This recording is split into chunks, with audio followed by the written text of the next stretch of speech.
Hey everybody, this is Jim the Tabletop Engineer, and welcome to a new Let's Paint a Mini video. Today I'm going to be painting Ahmed. He is one of the investigators from the Cthulhu Death May Die game that I enjoy playing. I've been wanting to get some new investigators painted up. He's pretty easy. He's got a suit that's all the same color, a white shirt, red tie, briefcase. So I'm going to go ahead and get him painted. Now, those of you who've been following these Let's Paint a Mini videos, you know that typically I like to chat about something. So in this video, I am going to talk about 3 RPGs, non-fantasy based. That may be a stretch with one of them, but non-D&D type fantasy trope RPGs. I'm going to tell you what I like about them and why I'm really interested in running them for some players in my area. So the first thing I'm going to do is get started on Ahmed here, and I'm going to start with his hands and his face. I've got the flesh tone here, which is the only one. It's the only flesh tone that Army Painter has out right now. I really want more, Army Painter. I need more flesh options. All right, so the 3 RPGs. Let me start with the first one. The very first one is something many of you are probably familiar with, at least the subject matter. It's called Alien RPG. Yes, it is based on the Alien movies, or Aliens, or the sequels. The whole xenomorph, alien in space, no one can hear you scream, that one. Alien RPG is from Free League, excuse me, and it's been out now for a little while. I would say definitely more than a year or two, maybe more than a year. Maybe not quite 2 years. I could be wrong on that. But I'm a huge Alien fan. I mean, big Alien fan. So I bought it, really I bought it just to have the rule book. I'm one of those guys that likes to collect rule books. Even if I don't get a chance to play a game, I like to have it, sort of just to read over. And it gives more, as a fan, it gives me more content. So I got it, and I read through the basic rule book, and wouldn't you know, I was absolutely blown away by it. It had a different mechanic than a lot of games, something sort of new. Now, granted, I don't play all of the Free League games, so it's possible the mechanic is used in other games. I'm not going to say it's not. I just don't know. But I'm going to tell you that it has this mechanic. You roll dice, all right? You play, characters who are hardworking, space-going type grunts, right? You can play Colonial Marines. You can play the truckers, the space trucker trope, if you like. It's really, it's a cool game. And it has this mechanic in it where you roll dice, and the outcome is based on how many stress dice you roll. Or how many success dice you roll. And you take stress, and when you take stress, you roll additional dice that add to the likelihood of you failing an endeavor. Now, that's a real simplistic way to explain it. I have not been a GM of an Alien game. I have been a player. I did play in one game, and it convinced me that I was right. I did like the game. It also convinced me that I really need to find some fellow players who might be willing to play it with me, because I'm going to be the GM. I just need players. So I'm going to put the word out at one of my local gaming stores and see. Well, I'm going to ask the manager first if it's okay for me to play that, because Wednesday nights is typically D&D, but I don't want to play D&D. I want to play Alien. So I'm gonna wait and see, how that, if I can get a game of D&D going, and if I have enough players to join me. Hang on one second. Those of you who watch these videos, I always forget something. Today I forgot the brush. So Alien is set in the Alien universe. The game takes place after Aliens. And I think definitely after Aliens 3, where Ripley dies, or I hope I didn't spoil that, dies on the prison planet Fury, The Fury, I can't remember the name, Fury something. So anyway, it takes place after that, but well before the events of Alien 4. I get them so confused sometimes. 3 was the one that took place on the planet. 4 is the one that took place where they cloned her, and then I think that was it, right? I think that's it. I've got a lot on my mind right now, so I may be going blank on something. It was, I like all the movies. Listen, I am not a people who know me know that my tastes in movies, I'm all over the place, but I don't dig deep into movies. I look for movies that are entertaining, that give me something fun to do for 2 or 4 hours. I'm not looking for deep literature. I'm not looking for hidden meaning, although those movies are fun. But with the Alien movies, I'm just looking for some cheap sci-fi action movies. Don't care if the plot is, full of holes. I guess what I'm saying is I'm not a movie file or whatever, the cinema file. I'm pretty easy to entertain. A lot of people will complain about movies, plot holes, all kinds of stuff. If it gave me 2 hours of entertainment, I'm fine with it. So that's why I'll never be a movie critic. I don't dive deep enough into movies to look at the levels of complexity that some people do. So I tell you this only because the game takes place, like I said, between those after the first 3 movies, but before the 4th one. And even if it took place after the 4th one, I think there's still room for the game. It's just, I think, not ignoring the events of that movie are probably a wise choice by the game creators. It opens up a lot of opportunities in the sense that the general public does not know about the xenomorphs. And I think in that movie they really didn't either. But in this movie, it's still rumors, right? There's still rumors that there are creatures out there.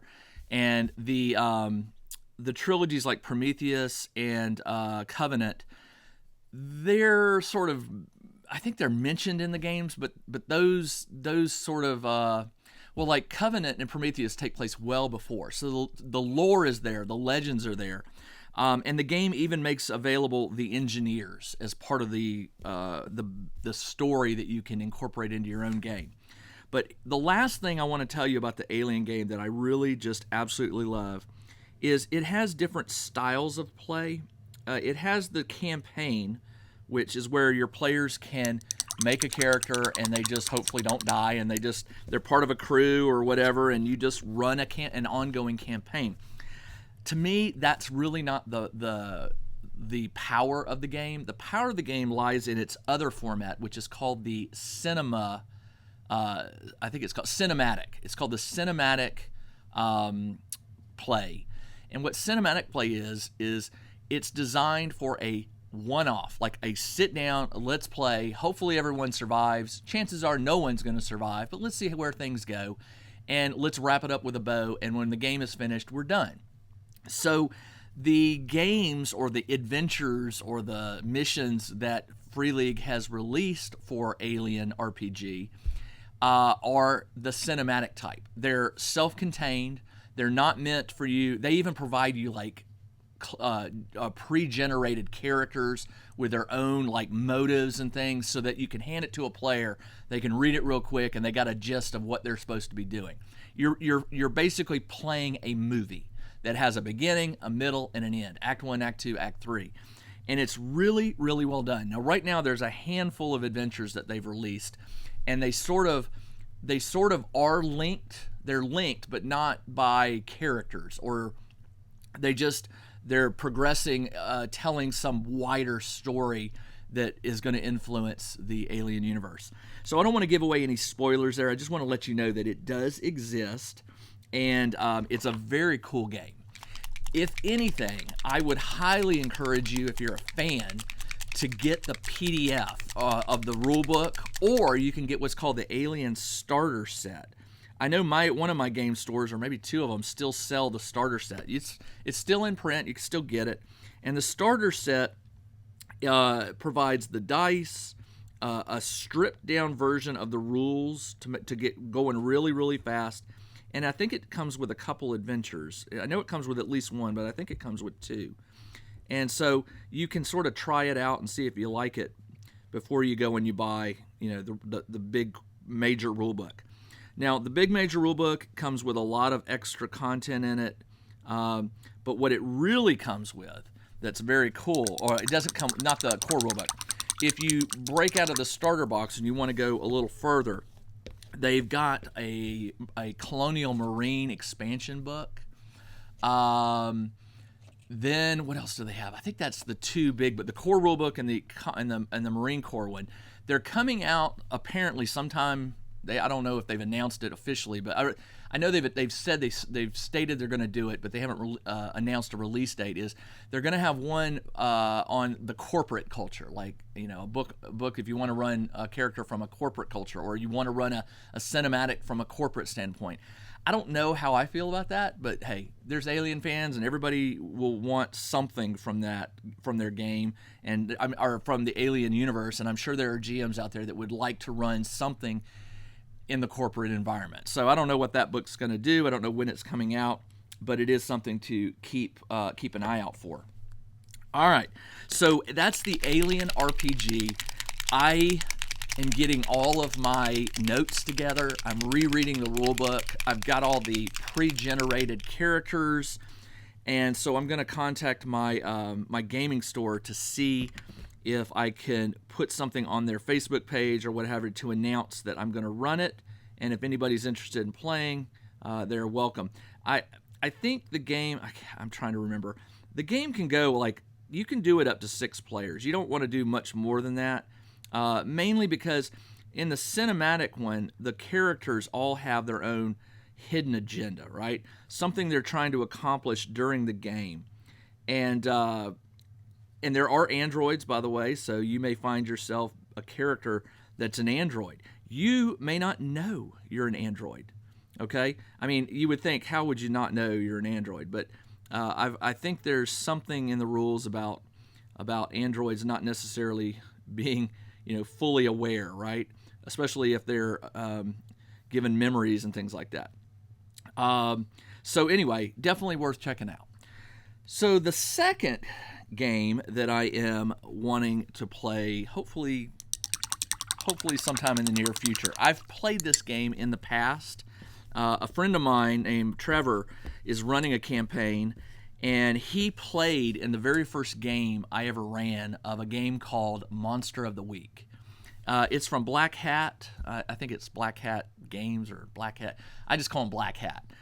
It's a game called Monster of the Week, and it's very X-Files-ish, right? You're fighting a new monster with every session, or you can break sessions up. But the idea is that you run these characters who come from all walks of life. I mean, you can have a college student partnering with a biker, partnering with a waitress, and all of you have somehow been touched by the supernatural or the weird, and you've sort of thrown it upon yourself to band together and fight the evil that lurks in the shadows. It's a really, really cool game, and I loved playing it.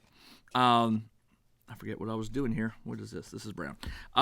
It's a very cool game and very easy to run, and it has 110% the total opposite mechanics of what any fantasy RPGer is probably used to.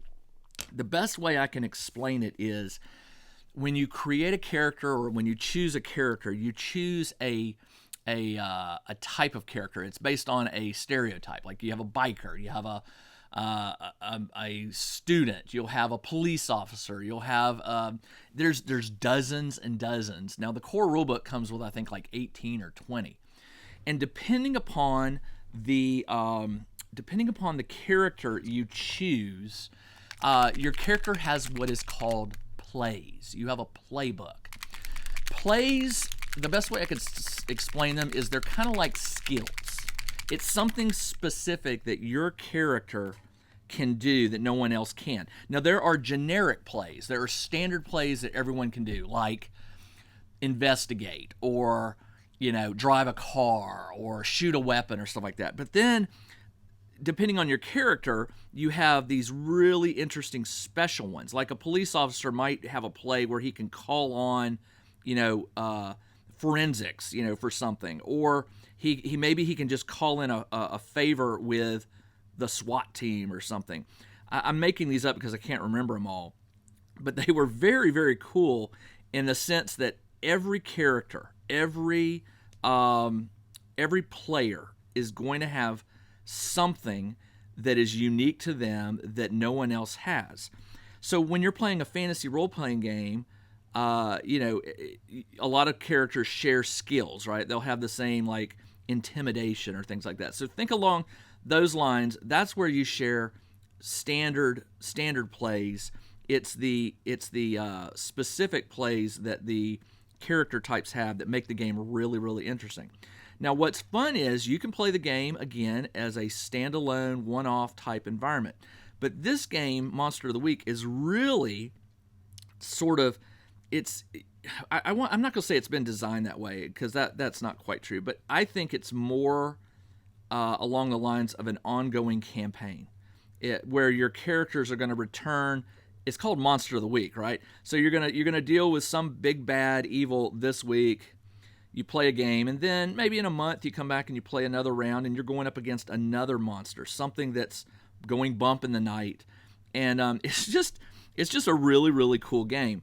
And there's a lot of content out there that fans of the game have made, and it has expansions. It has one called the Tome of Monsters, I believe, which comes with a whole bunch of pre-written adventures or monsters of the week that you can run with your players. I also just got an email like last week that Black Hat is going to compile the core rulebook and the Monster Tome or Tome of Monsters into a single book. They're going to sell it, I think, as a hardback and a paperback. So if it's a game that sounds of interest to you, you may want to hold on. I think it's coming pretty soon. I want to say it's in February that it's releasing, only because I did pre-order it.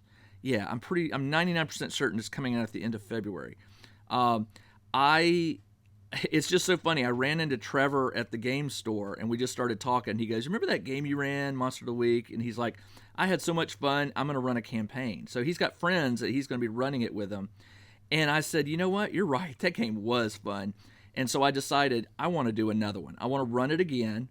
I don't know if I'll have any players show up. I hope I do. I'd like to give it another try. Now with me, I really went a little crazy the few times I've run 3 games. All 3 games were different.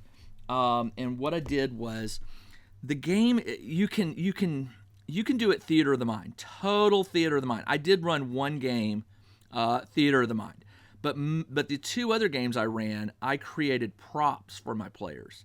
I had like manila folders with like police reports, and I had photos and journals or pages of journals and things from interviewees, and I had like you can go as crazy and deep as you like, but I really had fun playing it up with my players. Whenever they would go and talk to someone or investigate someone, I would give them some bit of information that they were not able to obtain just from the narration, my narration of the game. And very, very fun. The players seemed to enjoy it. A lot of the players at my last game I played at a convention, they wanted to know, "Are you coming back next year to run this again?" I said, "I'll think about it." I said, I could probably do that. I was very happy that they liked it that much, that they asked about it and asked if I would come back and run it again. So I think I will run it again. But I'd also want to run it locally because one thing, Trevor he's GMing his own campaign, but he wants to play it. So I'm like, you know what? That's fine. I will run it for you. I'll run a game and you're invited to it. So that's going to be really fun, getting him there. That is red, so I can use this again. But again, the game is called Monster of the Week. It's if you Google it, just Monster of the Week game, you'll find it. It's by Black Hat Games or Black Hat Gaming or something like that. And they are releasing a new version. So if it really sounds of interest to you, you may want to hold off for just a month or two, a month until they release the new version of it, which the description said it's not got any, I believe it said it doesn't have any new content. So you could, if you're really excited about getting it, you could go ahead and buy the core PDF book right now, and you wouldn't be missing anything. You just wouldn't have it all in one book, which technically I shouldn't be buying it. I should, because I have both books, the Monster Tome or whatever, so I don't need it. But I'd like to have it. I'd like to have it because I am intending to run it again. What else can I tell you? So if you're wanting a little bit more detail about how the game plays, you have the playbook, right? So when you want to do something, you roll dice, and you have to hit a certain threshold to be successful. And it's I don't want to give too much away because some of it's kind of fun to read and discover on your own. But when you play the game, whether you're GMing or you're playing with the same rules. And I tell you that because when I play Monster of the Week, I roll in the open.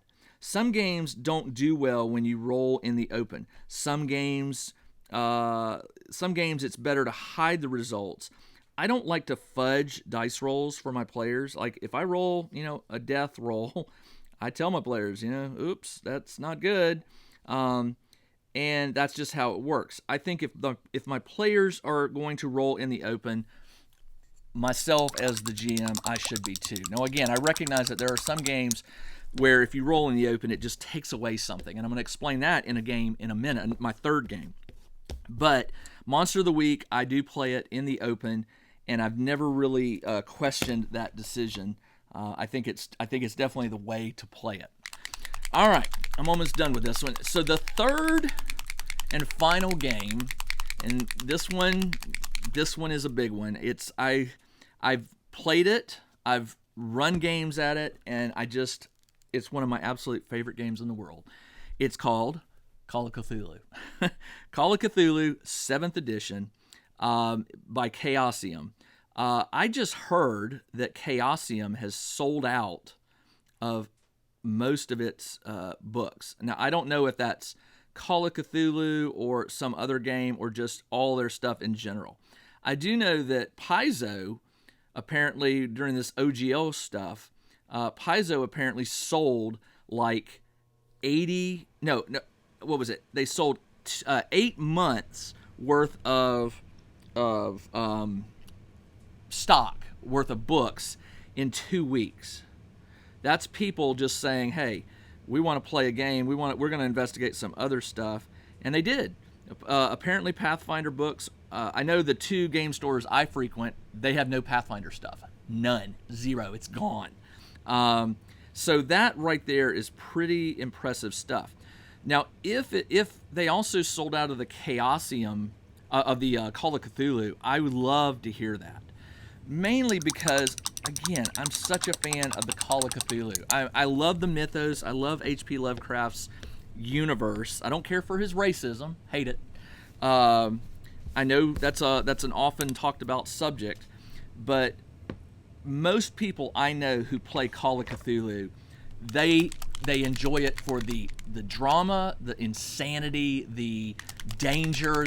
Now, Call of Cthulhu, and any game really like this Cthulhu Death May Die, most Cthulhu games are games where you do not want to get attached to your character, especially in Call of Cthulhu. Because in Call of Cthulhu, the more that's not what I wanted.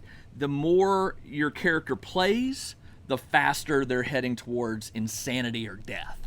They either die from horrible creatures, or they lose their mind and they get put in the sanatorium, and that's the end of that character, and you roll up a new one. But until your character hits that point, it's a very fun game. Call of Cthulhu, you can set it in Arkham, which is traditionally the Arkham, Massachusetts, which is a fake city that Lovecraft made up. It's what, 2 hours from Boston or 3, I can't remember. It's a certain distance from Boston, but it's far enough away that GMs are given some, and it's a city and it's on the water. It has a major university called Miskatonic University. It has all these hidden, like, conspiracies and secret groups, and there's this, like, there's magic, and there's these evils that are eternal, and they're always trying to escape into our world, or there's cultists that are trying to open gateways to bring them in, and they're trading their fealty for power and things like that. It's a crazy game. It takes place in the 1920s and 1930s type time period. No cell phones, no computers, just guns and libraries for defending and research purposes. But there's way more to it than that. It's very hard to describe the intensity of playing a Call of Cthulhu game. It's a role-playing game, so you are role-playing an investigator. But there's so many written. I would estimate there are probably almost as many pre-written adventures that have been put out by not just Chaosium, but other companies who have written adventures for the game. There's probably almost as many as there are D&D adventures. That's probably hyperbole. That's probably an exaggeration. I'm sure D&D has a lots more. But I'm just saying there's no shortage of adventures if you're not capable of coming up with your own. And that's probably because a lot of people have never read Lovecraft. They don't understand the environment or the setting or the gist of this, like, growing dread. So that's why the adventure modules that are sold, or you can find them, they're so good, because they're fleshed out so that you don't need to be an expert on, like, 1920s, 1930s, telecom and what the technologies were and stuff. The books, the core rule books, and the games, they provide that for you. It's really you up against the darkness. Your characters, your heroes are going up against the evils that are trying to take over the world. And in that sense, it's just like any other fantasy RPG. It's just got a little different setting, and it's more tied in with things that we can actually identify with, like guns and cars and telephones and things like that. So anyway, Call of Cthulhu is, like I said, it's by Chaosium. There are third-party producers of gaming content for it. There are other games very similar to Call of Cthulhu. There's Cthulhu Achtung Cthulhu, which is a Modiphius product it focuses on the 1940s war, like World War II, and how the Nazis think Indiana Jones and the Lost Grail, that kind of thing, where Hitler and the Nazis are trying to bring evils into this world and bargain with them, and there's the Allies are fighting them. That's Achtung Cthulhu. There's what is there? There's Green. I just went blank on it. Green. I just went blank on the title. Something Green. There's a modern day military and espionage game out there. And I guess I could Google it, but I'm not going to. You look it up. It starts with Green. Something Green. Not Project Green. I'm going. And I have some books. I just went blank on it. There are lots of Cthulhu role-playing games out there, and you can take the adventures from those, and with some slight modification, you can play them in Call of Cthulhu. I actually have a few of the Achtung Cthulhu adventures, and even though I don't own the core rulebook, I have the adventures because I like Call of Cthulhu, and I like to read these. I read them almost like fictional books. And some of them are amazing stories. They do take place in the 1940s. However, you could roll it back to the 1930s between World War I and World War II. You could roll it technically all the way back to World War I if you wanted to. You'd have to do some modifications, but, GMs were crafty that way. All right, so I've got Ahmed done. He looks good. I'm going to give him a spray coat of lacquer, and he is ready to play in Cthulhu Death May Die. I'm going to be playing him in an upcoming adventure, and can't wait to get him out there. So Like I said, Alien RPG, Monster of the Week, and Call of Cthulhu. These are 3 RPGs. 2 I've played, 2 I've GM'd for. 1, Alien, I have not GM'd, but I have played. These are 3 RPGs that I am really, really psyched to game. I want to GM them for some players. And so I'm going to be reaching out this week to one of my local gaming stores called Titan Games and Comics and seeing if I could, somehow advertise. I'm probably going to give it like 2 weeks out to give players a chance to clear their schedules or make room. I mean, I'm not trying to steal any D&D. Normally Wednesday night is D&D night, but I hear there are other non-D&D games being played. But I certainly don't want a player who is playing D&D and is happy. I don't want them to have to make a choice. So I'm not sure if I'm going to look for a different day, or I'll just schedule it out far enough that if they really, really want to play, they could skip a night of D&D and come play with me. And I'm not doing that to spite Wizards of the Coast or Hasbro or whatever. I'm not doing that. I'm not gonna boycott them and stuff, because, and I didn't want to get on this track, but I'll say this. I don't want to do it because people still enjoy playing Dungeons and Dragons. And there's a lot of kids that enjoy playing it. And so if you enjoy it and you want to keep playing it, play it. I don't want to tell anybody what they should or shouldn't play. I just know that I'm ready to try something different. And so that's why I've been cracking open these books, rereading the rules, and getting ready to try and run them.